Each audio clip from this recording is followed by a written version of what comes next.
Hello, friends. Welcome to Minority Trip Report. MTR is a podcast for underrepresented views and life journeys with mental health, psychedelics, and consciousness. I'm your host, Raj Siraj. Today, my guest is Mary Lin.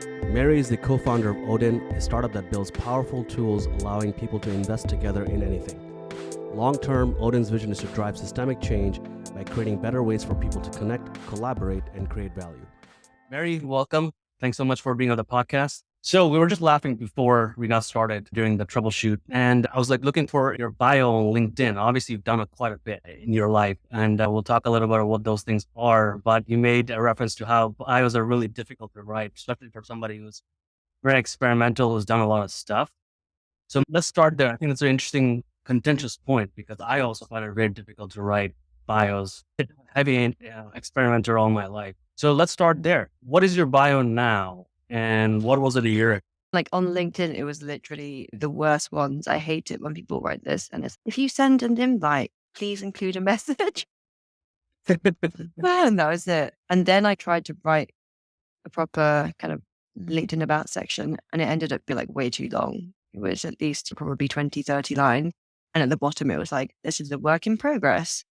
And then, because I have a million tabs open, I clearly closed the tab and then lost. That's everything I wrote. So now it's literally just talking about Odin. It's building a better way to invest together. Our product, blah, blah, blah. And then as founders, feel free to drop me a message if you're interested in keeping your cap table clean. So it's not really a bio. Yeah, still don't have a good bio written. But normally I end up starting out with something like I was born in China, moved to the UK when I was 4. And then I go into these are my parents' stories, and they had their bios. That's my bio. No, so we ended up moving here when I was 4. I was into the UK, and then really just goes into how my life changed over the last kind of 20 to 30 years. And my bio literally is always 10 minutes long, which is really bad. Yeah, I wonder, why do you feel it's much more comfortable for you to sketch it out that way? Talk about your height, where you started, and not even really go all the way back. Why is that better? I think probably because the times when I'm giving a bio, it's usually something to do with work, right? And if they want to understand why we're doing what we're doing at Odin, which I always think is super, super important, right? To understand why someone's building something and why this is personal to them. It's not always important to many investors. You realize that, but I find it really important, and it helps, I think, explain how we're different from maybe other companies that seem like they're doing something similar. But really, if you hear the story, it kind of, I think, makes it a lot clearer why this is clearly very different. And yeah, why the vision, how that ties into mine and Paddy's personal stories, rather than just being oh yeah, this is just a really big, ambitious thing we want to do because, I don't know, because it has the potential to make you loads of money or something like that. The stories is very clear that isn't the reason. That surprises me a little bit. I feel like angel investors and early stage VCs generally do care about where somebody comes from. But I think, to your point, and maybe I'm projecting here, but I find with minorities and people who came here as immigrants and so on, that is such a huge part of how we're motivated. Or at least when someone asks the why, the answer they're looking for, it feels like people are quite satisfied with a very kind of shallow explanation. Oh, of course you're in this because you worked in startups before, so therefore this makes sense. And I'm it's not really why. Yeah, or you worked in the capital market, so now you're doing startup stuff. Okay, great. Okay, which is maybe for some it's complete. But you were a consultant. Oh, of course, that makes sense. You're a VC. You worked in McKinsey. Okay, now you have a fund. Okay, good. Yes. So that's really funny. Okay, so let's dive into your upbringing because I think it's interesting, and I'm going to touch a lot on your episode on Rational VC's podcast. And as I was saying before we started, that's really how I discovered both you and Paddy. I had heard of Odin, but to hear your story, parents and how they came to the UK and how you grew up, maybe not mysterious to a lot of immigrants who had a similar trajectory, but it's still remarkable nonetheless. Every time I hear it, it resonates with me because my father and parents have a similar story. I think I have a similar story, but every time I hear it, it's still pretty amazing. Anyway, I would love to hear a little bit about how your parents came to the UK. What were they doing before that? What was life like once they moved here to the UK and when you were born? My My mum and my dad came from really extremely different backgrounds, and people are always like, how on earth did they even meet? They actually met at a train station in the queue, and my mum approached my dad and started making conversation. She's a very kind of independent, strong woman. It makes sense that she made the first move. So my dad grew up in rural China, and it was way before all of this development was happening. So now there'll be loads of like high rises, but back in those days, everyone just worked on the land. Not very many people would have graduated like primary school. He was one of 9. He was the second youngest. And the day to day would have been like carrying a basket of eggs to the market to try and sell them for 1 pence each, and then maybe being able to buy a pen if they made enough money. So they were super poor to the point where 2 of his siblings, the 2 brothers that were directly above him in terms of age, both died of hunger. So there was quite a large difference between him and the closest older sibling. And everyone was very you should work on the farm, don't be selfish. Like, why are you trying to go to high school? Never mind university, right? You should just help the family out and do the hard manual labor on the farm. And he was very, I don't want to. He did 1 day, I think, of work on the land. I was like, I never want to do this again.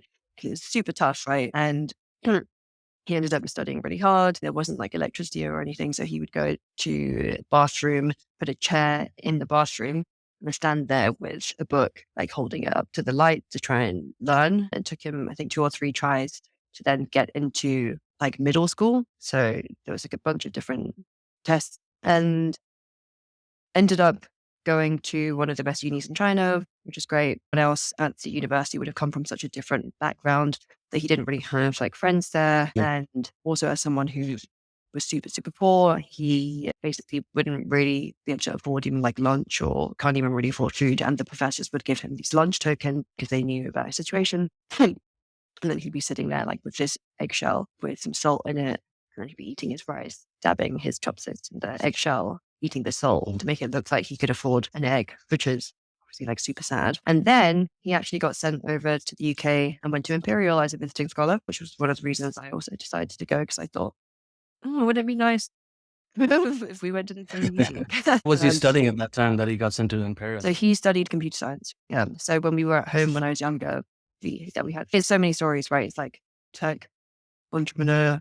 I had a computer at home from a really young age, faffing around. I was doing some stuff and found it fun, which wasn't very exciting, and like getting rid of viruses on the computer. Oh, this is really fun. And then did like a tiny bit of coding when I was quite young, but then didn't really go down that path. And then my mum's side, her granddad's family used to own quite a lot of land in what used to be the capital city in China, until the Communist Party obviously took everything. I don't think that happened in her upbringing. She just knew that it had happened. So she didn't grow up with money or anything. But obviously you're still aware that, oh, there was some injustice that was done. And yeah, I don't know if that would have been the thing that affected why she's like super independent. It was like class president to the kid that's just like a massive overachiever and has always been like that. And then when we came to the UK together, as a family, and I was 4, we lived in one of those houses where quite a few immigrant families. So your mom and dad were already together. You were born in China then? So I was born in China, and then we came over when I was 4-ish.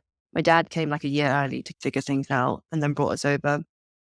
And then he would be at the university during the day, and then he'd work his I was going to say waitressing job, but obviously that's ridiculous. He was a waiter in the evenings, and then would wake us up at like 11 p.m. and we'd all eat like the leftovers from the restaurant. Yeah, so we came when I was 4. We didn't have any money. I think the parents really value like education. That's always like the best way to make sure the kids are going to be okay, especially if you end up going to like a world-leading top-tier university. Probably things are going to be fine. So anyway, arrived with no money, and then dad was a software engineer. So again, all right pay, and very kind of middle class. And then the first school I went to was a state school on the outskirts of Bristol, which is a really nice city. So I went to the state primary school, which was really fun. Honestly, I did really well there. I think I tend to do better in environments where like you are the best, and then all the teachers also focus on you, right? Which doesn't, I think if you go to a private school, that's less likely to happen, right? Because if everyone's paying the same amount, I think parents would probably complain if one student was getting all the attention. Whereas at the primary school, like no one really cared. And then went to a private high school, like a lot of Asian parents. There was a lot of sacrifice, like no one spent money on themselves. It was all being saved up to put into mine and my brother's education. But in the first high school, I went to two different ones. First high school, I had two scholarships, which meant that we could afford it. There were other schools that were better, but at the time we couldn't afford to go to any of those. And then moved to Oxford. So the first private school was like an average normal private school. And the second one was a lot more kind of academically, they like really cared about like Oxford acceptance rates. And a lot of people kind of had like parents who maybe knew someone or someone was the dean of admissions. And it was kind of first glimpse I had into a world where things didn't work exactly like my parents said. Well, you just work hard and it's fine. And that was the first kind of eye-opening experience where it's like, And also across the different schools, like everyone was getting wealthier and wealthier. And then when I came to uni in London, again, that's like another step, right? Oh, international students. Oh my God, there's people with like serious cash here. And some friends on my course, we would go and work on a project together. And it would be like someone whose parents would have just bought their kids, the two sisters, like a 4-floor terraced. You know, those like really fancy white buildings in South Kensington. Yeah. That was just bought for the two kids. And there were a bunch of maids as well living there. And I was like, holy crap. Is that Imperial College? Yeah, Imperial. Yeah. So that was interesting. And then, so that was up to uni. I want to touch on that comment you made about the first time you realized, okay, things don't really work the way that my parents told me, which is like a straightforward linear path. Work hard, you get what you deserve. You work hard some more, you get what you deserve. What was that observation based on? You said there's a lot of like close networks of people, referrals, and people knowing each other, which is not necessarily a bad thing. Agreed. Yeah. So it was basically when we were doing university applications and there were people who should not have gotten in, who didn't make the grades or whatever. And then it would be like, oh, I didn't get into this college, but their godfather or whatever worked at a different college and brought them in and gave them the choral scholarship. Like, okay. And then other students, it would be like, oh, obviously it's not just grades based, right? But it was like, oh, I thought these were like solid rules that if you don't make the grades, like you don't get in and whatever. And then also where some parents, the kid didn't get in and then the parent calls up the college and somehow the kid is now in. And I'm like, oh, that's definitely not what my mum would have even. I don't think she probably was even aware that would have been what was happening in the colleges either, even though she then went to work at the college. I'm curious, by the time you went to Imperial, you've already gone through a number of years where coming from the modest upbringing that you're used to ever since you first gone into the UK. And then you mentioned the older you grew up, there was more and more privilege and more private schools. What was that like? Were you just used to, because you were really smart and you were already gifted, didn't really matter that much? You mentioned that your father had no money, right? He'd have salt in eggs, basically. And he was very self-aware about how much of a privilege he did not have. Knowing that you had that legacy, what was that like being in those privileged spaces? It didn't really feel like anything weird. I think just the fact that going from even China to the UK was like such a different, my parents have very different values to the people here. Like the difference between the home environment was already so different to outside the home that I think when your brain already adapts to that, like nothing really shocks me. No experiences when they're new. I'm not like, oh, wow, this is new. It's just another experience. It's just another, So whether it's being around people who come from an extremely different background, it's not like it doesn't really feel, it'd be like just going from playing tennis to then doing some yoga. It's just different. So is it because some sort of really strong sense of self-worth? Or is it more like, I've seen so many different ways of being, so many different kinds of people that I've been tempered. It doesn't bother me. It doesn't strike me as something weird. So I think, the first experience that would have done that is just going from China to England and adapting already to kind of being like, oh, this is different. Going to school when I was 4, I would talk to people with brown hair in Chinese. I'm like, oh, these people aren't Chinese. And then, and I think just because the jump from each of the schools, there were maybe smaller differences. So none of those experiences were actually as shocking as going from, actually, probably none of the experiences were that shocking if you took them and going one to the next experience. So that's that over, let's say, 25 years, there's been quite a few differences. Yeah. But if it was like going from my 4-year-old self to suddenly seeing 25-year-old self, seeing all these people who have old money or whatever, that probably would have been a bit more, what the hell? Oh, don't even have jobs because there's so much like generational wealth. How did your mom and dad take it? So they came and then they just worked hard in their jobs. They're not that embedded into like English culture. Like my mum and my stepdad kind of just hang around at home and they'll do some gardening, they'll watch some TV. Whereas I've gone out a bit more to try and meet lots of different people. I also don't think I don't know if it's the older generations, but there's less, I think even if something is different, there's less expressing, oh my God, it's so crazy and weird. It's just, cool. It's just a different thing. Who cares? People are different. People have different lives. There's also that part where you're, I guess, in survival mode. You're just like, okay, let's deal with it. There's no time to contemplate deeply and think about it. Yeah, shit's hard. All right, keep going. I'm assuming it is that. Or at least, I think my mum's quite different to me, so I don't know if she would think this way, but it feels like, I think when she sees someone else maybe having just like a much better life, she normally just observes it and is, okay, what do I need to do to provide my family with this? And then she just goes and does it. What's your relationship with your parents now? So actually, my mum and I weren't very close when I was growing up, but now we're really close. And my parents had me quite young, like a lot of, I think, parents back in the day, or at least Asian parents. And then my dad and I used to be a lot closer when I was growing up, like a daddy's girl and whatever. And he was the one who would let me do whatever I wanted. And my mum would be like, no, she can't go out and play with her friends. She has to stay at home.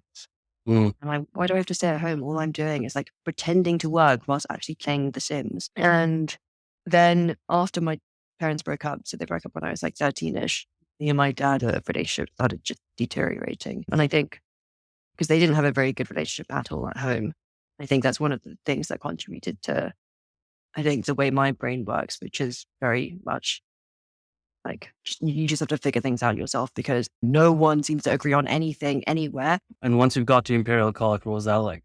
I hear so much about Imperial College, not because I've been there, but because there is this connection between Imperial College, your experience, and how I came to know Imperial College is because of psychedelics. It was the first center of excellence in the world, one of the first two. There's Johns Hopkins University, and there's Imperial College in the UK, where Robin Carter Harris was one of the first pioneers in psychedelic research and looking at the connection between psilocybin and mushrooms and depression. So it's been a core center of excellence for quite some time. A lot of the early pioneering work in the last, I would say, 15 years came out of that university. So there's this connection. So it's funny that we went there and now we're here every year we talk about psychedelics. So that's how I found out about it. But my impression is still the same. It's very elite. Lots of smart people from around the world go there. What was that like? So I didn't really choose the right subject. So my experience at uni was definitely very different to most people's, partly because I skipped a year. And so if you're choosing your degree at 16, it's a bit like, do you really know about what you want to do in the future? And I wanted to do a gap year with Asian parents. They were like, no, if you take a gap year, then you're going to be the same age as everyone else. But because it was the wrong subject for me, and I think there was a lot of issues. That was basically when I started having like real mental health issues. I was basically like, at this thing, I don't want to be here. My parents are making me stay. And instead of just dropping out, I still had that internal pressure of, I'm not going to completely rebel to that point. So I stayed 4 years doing something I really didn't want to do. And that was really tough. And so I try and turn things into a positive. So what I did was I'm in London, so I will just party harder than anyone has ever partied. And that will make it worth it. And that meant a lot of drugs, like a lot of drugs. And it wasn't like doing acid and then being like, oh, this is transformative, even though that happened once. It was more just, let's just take like everything. And it was quite unhealthy. Like at some point, it was like 6 days a week, just pretty hard. And then Sunday would be the one night, like my day of rest. And this wasn't for 4 years. I don't think I'm going to be dead, I think, if I did that for 4 years. But it's probably like, let's say in first year, doing a lot of that. And was exposed to pretty much everything apart from like heroin and crack cocaine. And some mixtures of different drugs would have different effects, right? And some days it'd be like, oh, wow, I can't believe like that was such a magical experience. It never happens again because clearly the mixture was like a special mix. And you know what, this kind of stuff you're buying, the cheap stuff you're buying as a student, you have no idea what that's cut with. And you only know it's bad after you've taken it, right? Taking it. Yeah. Classic. But there was one experience that was really amazing where I think it was the first time I tried acid. And it was like, I'd also taken a bunch of other stuff. So all of my future experiences with acid were nothing like this. But it was really it's like at this house party where people were painting faces and I watched the sun rise over this church with this guy who was studying astrophysics and he was like teaching you all about cosmology and all this stuff. Oh, I'm in love with you. This guy's really yeah. And it was suddenly like, oh, I have figured out the purpose of life. I also happened to read The Egg in this moment. The Egg, the short story. No. It's What's that? such a good thing to read when you've taken acid.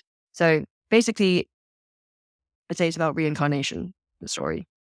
And it's, this father and his family are in a car accident. And then he wakes up, like, he's dead. And then he wakes up and he's talking to this figure. So, who are you? Are you God? And he's asking how his family are. And then this kind of figure, this other man is, that's really good that the first thing you ask is about your family. And then all this stuff happens. And basically he's cool. Now I'm sending you back, but as a different person on Earth. And he's, oh, cool. So reincarnation is real. And the God or whatever is yes. So every time you've done harm towards anyone, you were just harming yourself. And every time you've ever done good to anyone else, you've also been doing it to yourself because you are going to go through every single living being on Earth. And then that's where you become like another God like me. And then he goes back to Earth. And I was like, just like shocked, mind blown. And then for about 3 months after, I was running around university being like, guys, I'm the reason for life. Let me tell you, but I've completely forgotten what the breakthrough I had in my mind was. But yeah, I like had that feeling of just. That's quite common, right? And sometimes we joke in the psychedelic world that just because a lot of the time, I think we hang on to the sensation of insight rather than insight itself. Don't get me wrong. These are very powerful substances and can be very therapeutic. In a lot of ways, we joke about the Instagram gurus and the Instagram shamans who are selling courses and stuff like that. Okay, do this and point your butthole at the sun or something and something like that. But a lot of the time it's about sensation. So you forget what it was actually. But maybe sometimes it's not even important that there is no intellectualization. It's just about, I felt it. I remember who I was at that point of time. And can I walk through that door without the substance or want to understand how my mind works or what is the mind? This magical thing that these projections and these hallucinations we get, right? Which ultimately makes you think, what is the power of belief? Am I not seeing the world in the right way or what is my vantage?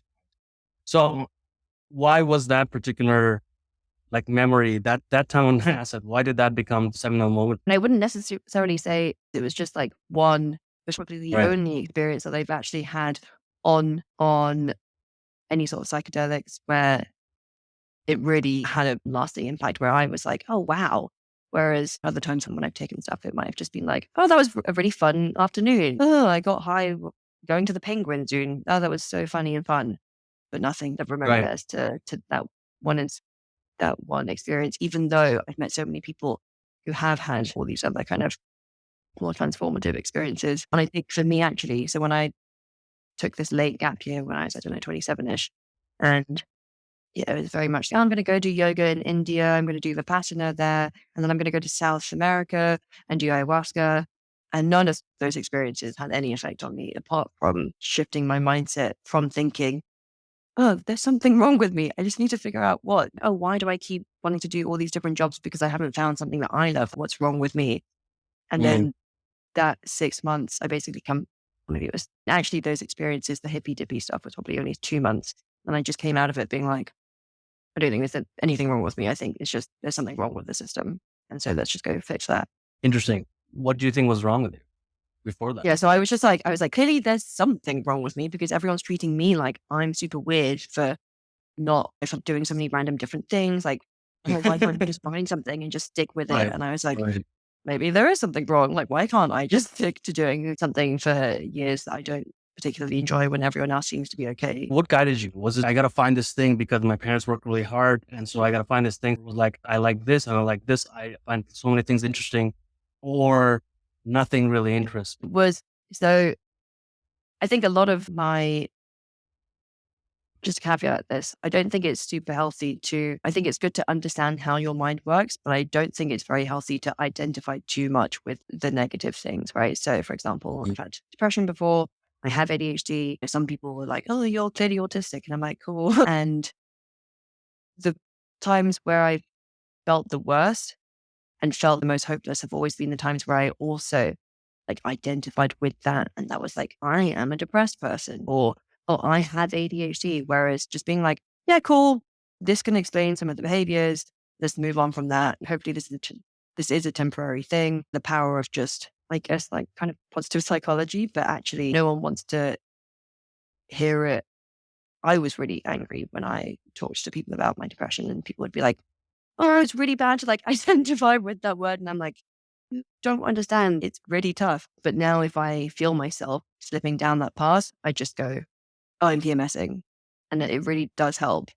Yeah, it's not that. Obviously, there are some times where it's okay, if it is getting super difficult, it's more about like, how do we figure a way to fix this? And it's not, I find it way more useful to just be like, okay, this is feeling really tough. The best thing to do is maybe like book a call with the doctor and consider medications or whatever it is. And that still helps a bit more than being like, oh shit, it's hopeless and it's going to be really hard to get out and there's like no solution. Then it just makes me feel way worse. No, you're totally right. Healthy detachment from whatever state of mind you're in at that point. I think like ultimately, perhaps Eastern philosophies and sort of ways of being and ancient ideas. I mean, like the modern contemporary bit is all fucked up no matter where you go, to be honest. I don't glamorize or romanticize a particular part of the world anymore, given that we've exported this idea of development and progress everywhere else. But I think in certain ways, there was a lot more recognition for the fact that every human being is a symphony of many different people, many different selves, right? So you have your angry self, you have your happy self, you have your whatever else, and you could flip-flop between any states of mind. And depending on the context you're in, that part of yourself will be amplified or alternatively suppressed. I think this lack of being able to detach yourself or being stuck going in a spiral is what's really harmful. And sometimes you need an intervention, medication or doctors or community or friends, or sometimes medicine. So I think to your point, being able to just see yourself and go, okay, I am feeling this thing, but I am not this thing. Does not encompass my entire self is really important.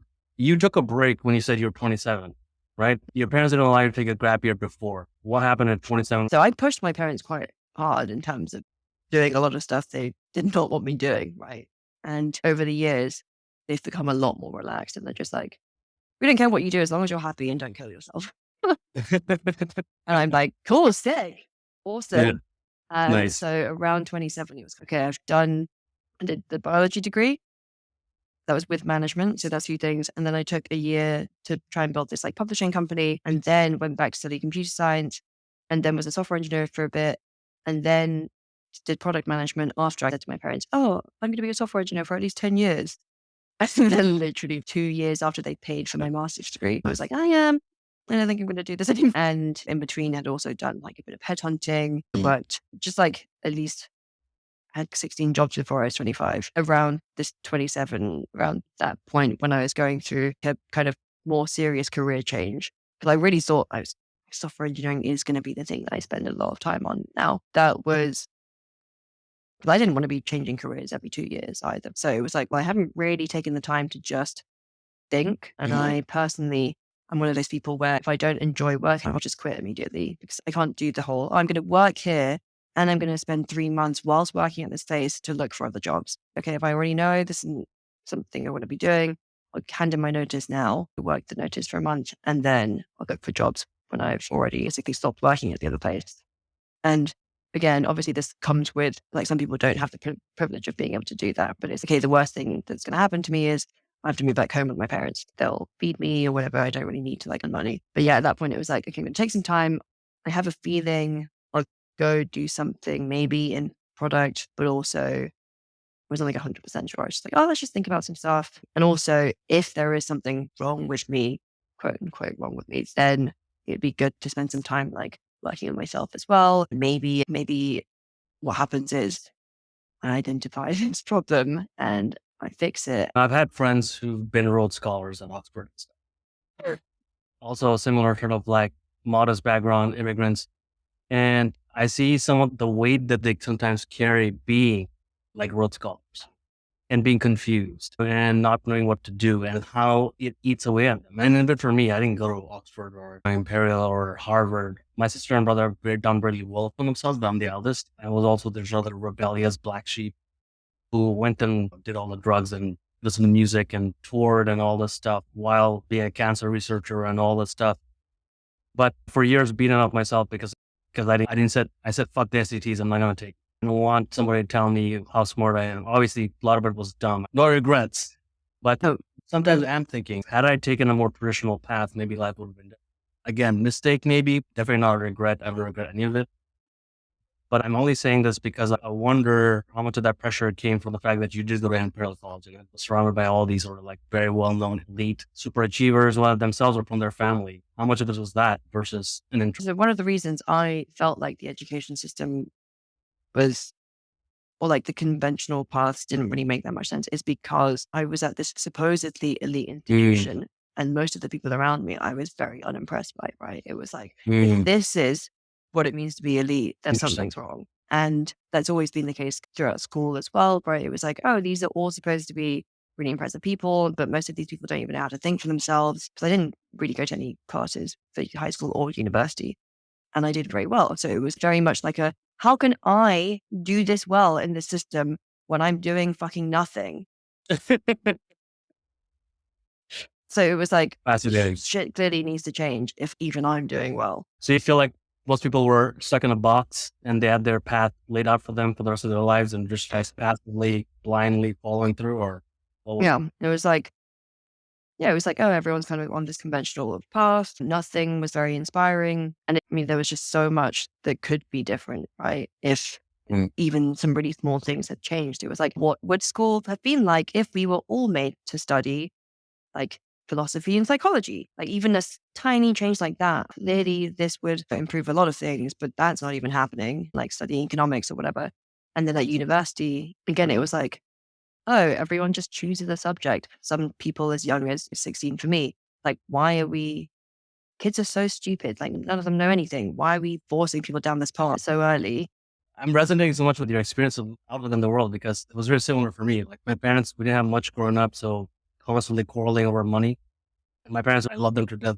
They did their best and they're still the most loving people on the planet. But are they perfect to themselves, to each other? Could have been better. Yeah. And I wish I had an authoritarian parent so I exactly know what I'm supposed to do, but instead I have to go fucking figure it out myself. Because to your point, I didn't get any sense of direction from there. But and my parents were very strict, by the way. They were very strict. Okay. Yeah. So you can go either way, right? Why parenting is so hard. You can do everything right and then still get it wrong. Get a little shithead like me who tried to run away twice. Things worked out because here you are building a company called Odin and I'm a big supporter and I'm ready to get to that point. The key thing that I took from what you just shared is that I think ultimately it's about becoming a person who has true agency over themselves. Right? Are you making the mistakes you want to be drifting off and letting life take you over? Don't get me wrong. There are moments where you have to learn to let go. I think that's also part of having agency. You touched on taking psychedelics. You spent some time traveling.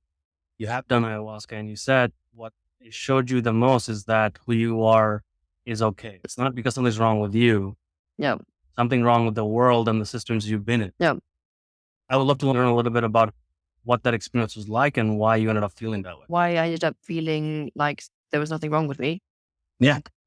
Yeah. So I think it was basically seeing all these other people who were on the same, either doing the same ayahuasca thing or doing Vipassana with me. And almost everyone else was like, it is a life-changing experience. And I was like, why am I just the only person doing it wrong? Like, why am I the only person who's not? And I was really trying to figure out, it's like doing ayahuasca, was I molested? And I tried to block it out and was like, no, I don't think any of this happened. And again, one of the reasons why I went on these things was like, oh, like, why do I feel depressed if I have to do a job that I don't find fulfilling or inspiring? And why does no one else seem to be this affected or depressed around this? So I was just like, oh, maybe my brain chemicals were just fucked from all the drugs that I took or something. But again, that's not like a very healthy thing to, because if that were the reason, then I would have been like, oh, I guess there's nothing I can do about it now. Whereas I was, okay, I've also met other people who they've all had very different life experiences, and I've seen how their upbringing has affected them, what are their insecurities, and how this affects how they now treat other people and how they empathize with other people.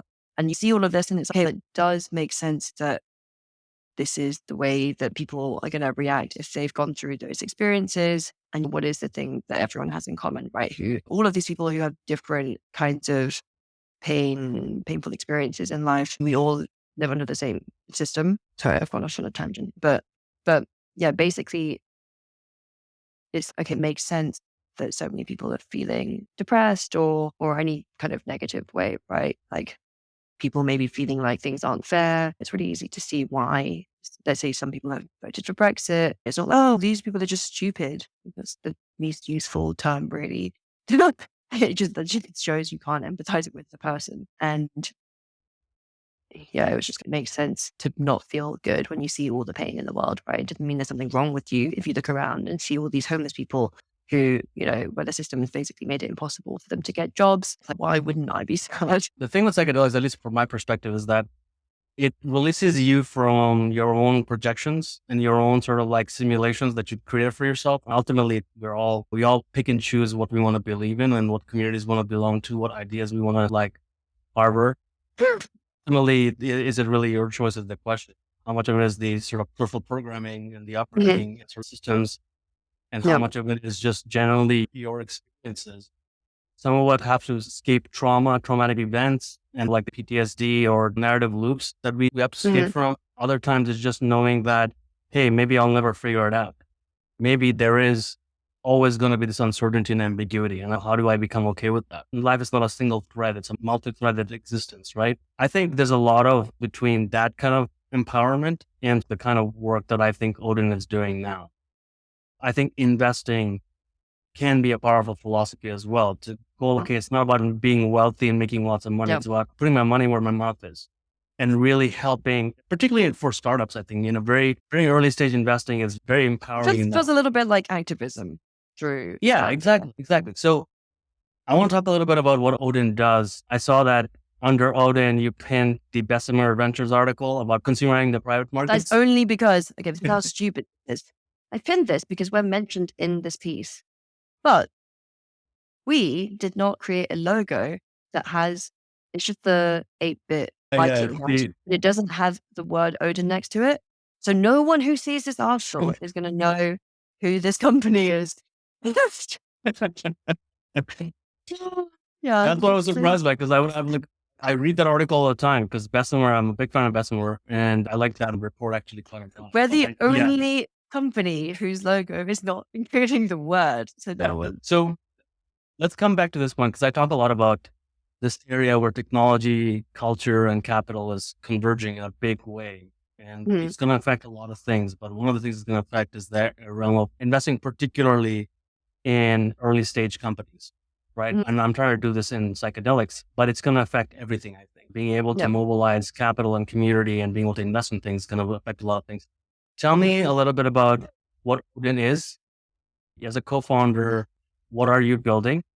And then why does it matter? Okay, when I was like, even doing my own bio is really hard.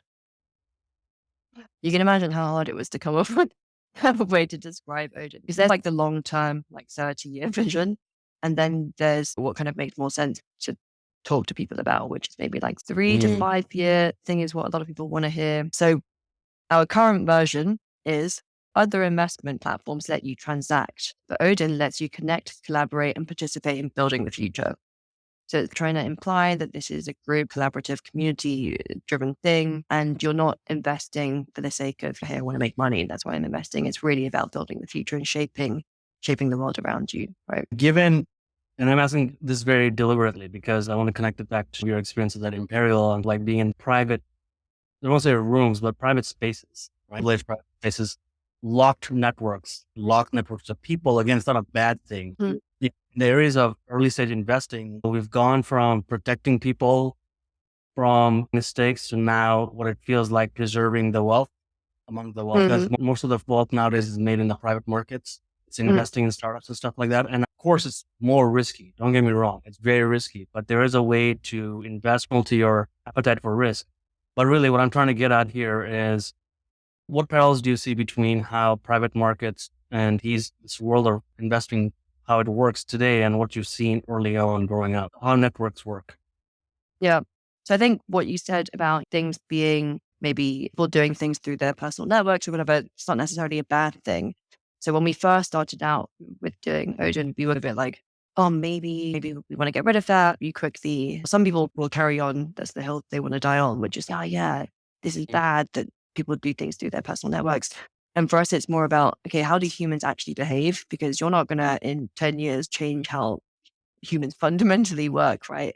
And like hundreds of thousands of years of evolution in private markets investing, right? Just as if you're looking to hire someone, the reason why a lot of people go on referrals, right, is because generally there's been some filtering going on where the person recommending the other person has a better sense than something that's completely unfiltered, and there's a higher chance that the thing is more relevant to you. But it also means if you do just rely on referrals, there are other ways of using technology so that the referrals coming in through, let's say, a platform like Odin could actually be better than a personal referral from someone. And it's just, if someone doesn't make it really easy for you to, I don't know, let's say hire someone from the hundreds of thousands of potential candidates out there, you don't have that time. People only have the same 24 hours in a day. So it's actually, when we do the hiring, I only do outbound. And some people would be like, oh, but that's not giving people a chance when it's whatever during the inbound. And it's like, I've only got, let's say I work 12 hours a day, right? And there's a bunch of other stuff to do. If I know that when I'm doing the outbound, they've already gone through my filter, right? The chances of me bringing in someone really good through doing that is much higher than if I actually spent that same amount of time sifting through inbound, where we're an early stage company. Most people don't know who we are. And I think it's a similar kind of situation with, let's say, investing, right? If you are just relying on, let's say, like cold inbound through LinkedIn, and you're not using any sort of technology to like help you with doing the filtering, or maybe you don't even have an Airtable form where you're asking the questions that, I don't know, whatever it is, the metrics that you care about, that's probably not a very good use of your time. Whereas imagine you build like a community for founders who are working in the space that you happen to be interested in, and then you get a bunch of referrals through that. The chance is just going to be way higher if you identifying investment opportunities that you actually want to invest in, right? Yeah, and technology is really good at amplifying the wisdom of the network, right? So whereas you can imagine that if you know somebody in your network that has marketing, somebody who does hard science or biotech and so on, but now because of tech, you now have a global network of people. Now you can actually leverage more wisdom of the crowd and do more deals and actually maybe build better relationships. The issue, I think, with private networks, and particularly in the realm of early stage investing in private markets, is that they remained closed. And if you look at the very history of venture capital, how it operated the first sort of like in the 60s with Fairchild Semiconductors and Intel and so on, not a bad thing. People with similar appetites for risk who wanted to change the game, they worked together, they built wealth together, which is great. But ultimately, if it's the same echo chamber of people and your buddies who get all the opportunity, who have all the cash, where does it leave everybody else? And if it's really about innovation and values and ideas, then the networks have to evolve to incorporate others, especially if there's money involved. Because when you add money, if you're excluding others, that also amplifies. Yeah. You see less than 2% of women get C funding. So I probably wouldn't say that they're excluding, because that makes it sound like it's proactive. So it's like people are just being humans and going through people they know and people who they trust. And if everyone happens to be a white dude, like, it doesn't take a lot of effort for it to continue being a bunch of white dudes. It doesn't necessarily have to be because people are like trying to actively exclude other people, which is one of the reasons why we think the best way to not fix the issues, but play a part in improving things is just, hey, do you know what's a lot easier than trying to get a bunch of white dudes to invest in women? just have a lot more female investors. And the thing is, platforms out there, by their very nature of like the pricing, meant that a lot of female investors or minority investors wouldn't have been able to invest, because if you're spending like $10,000 on the legals per deal, especially if you're just getting started and you're not a group that's traditionally or historically had access to loads of capital, then when you're getting started, maybe you want to write 1K checks, right? Or 2K, not suddenly 10K. And if you're trying to run a syndicate and you don't have access to loads of people who have money, then your first deal, you manage to pull together like 30K, which is not insignificant, right? At all. For you to be like, well, pull together 30K, but I'm going to have to spend 10K on legal. Of course, this isn't really going to happen. And so that's why for us, the first step was like actually make sure the infrastructure is there and affordable so that more people can do the deals. Yeah, totally. And ultimately, coming back to even talking about psychedelics, ultimately, they're just tools. And so how do you make sure more people have access to the tools and the education so can leverage the tool the right way? I completely agree with you. In my mind, there's 3 ways to change the world, right? First is you can blow the whole system up. Some people will say that is the right way and the only way. There's also then the second way, which is change it from the inside. I'm not sure that always works, but for me, the most effective way is the third way, which is just build an off-ramp to an alternative. Yep. Let people gather and with the right tools, with the education and the know-how of how to build that alternative.